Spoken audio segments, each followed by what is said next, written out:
حامیم، یہ کتاب رحمان الرحیم کی طرف سے اتری ہے، ایسی کتاب جس کی آیتیں جدا جدا بیان کی گئی ہیں، یعنی قرآن عربی، ان لوگوں کے لیے جو سمجھ رکھتے ہیں، جو بشارت بھی سناتا ہے اور خوف بھی دلاتا ہے۔ لیکن ان میں سے اکثر نے منہ پھیر لیا اور وہ سنتے ہی نہیں، اور کہنے لگے کہ جس چیز کی طرف تم ہمیں بلاتے ہو اس کی طرف سے ہمارے دل پردوں میں ہیں، اور ہمارے کانوں میں بوجھ یعنی بہرا پن ہے،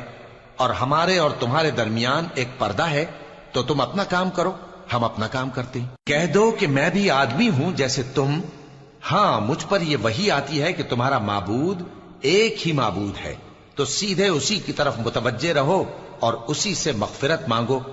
اور مشرکوں پر افسوس ہے جو زکوٰۃ نہیں دیتے اور وہ آخرت کے بھی منکر ہیں۔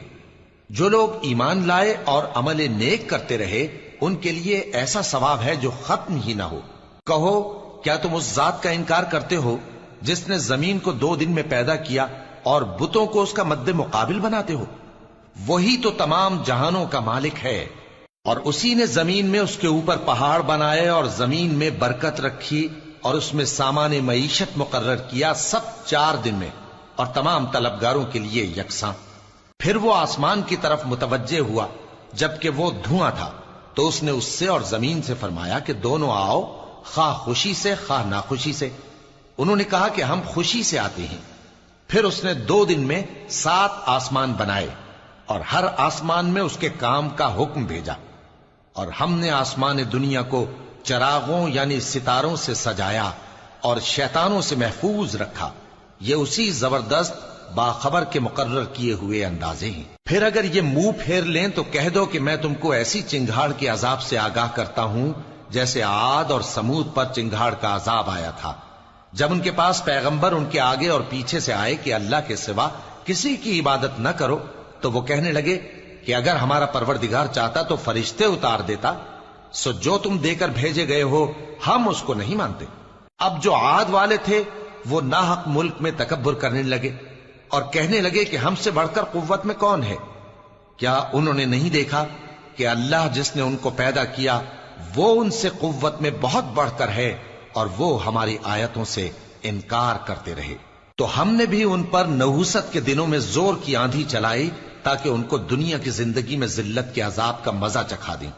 اور آخرت کا عذاب تو بہت ہی ذلیل کرنے والا ہے، اور اس روز ان کو مدد بھی نہ ملے گی۔ اور جو سمود والے تھے ان کو ہم نے سیدھا رستہ دکھا دیا تھا، مگر انہوں نے ہدایت کے مقابلے میں اندھا رہنا پسند کیا، تو ان کے اعمال کی سزا میں ذلت کے عذاب کی کڑک نے ان کو آ پکڑا۔ اور جو ایمان لائے اور پرہیزگار رہے ان کو ہم نے بچا لیا۔ اور جس دن اللہ کے دشمن دوزخ کی طرف اکٹھے کیے جائیں گے پھر ان کی الگ الگ جماعتیں بنائی جائیں گی، یہاں تک کہ جب دوزخ کے پاس پہنچ جائیں گے تو ان کے کان اور آنکھیں اور کھالیں یعنی دوسرے اعضاء ان کے خلاف ان کے اعمال کی شہادت دیں گے، اور وہ اپنی کھالوں یعنی اعضاء سے کہیں گے کہ تم نے ہمارے خلاف کیوں شہادت دی؟ وہ کہیں گی کہ جس اللہ نے سب چیزوں کو نطق بخشا اسی نے ہم کو بھی گویائی دی، اور اسی نے تم کو پہلی بار پیدا کیا تھا اور اسی کی طرف تم لوٹائے جا رہے ہو۔ اور تم اس بات کے خوف سے تو پردہ نہیں کرتے تھے کہ تمہارے کان اور تمہاری آنکھیں اور کھالیں تمہارے خلاف شہادت دیں گی، بلکہ تم یہ خیال کرتے تھے کہ اللہ کو تمہارے بہت سے اعمال کی خبر ہی نہیں، اور اسی خیال نے جو تم اپنے پروردگار کے بارے میں رکھتے تھے تم کو ہلاک کر دیا اور تم خسارہ پانے والوں میں ہو گئے۔ اب اگر یہ صبر کریں گے تو بھی ان کا ٹھکانہ دوزخ ہی ہے، اور اگر توبہ کریں گے تو ان کی توبہ قبول نہیں کی جائے گی۔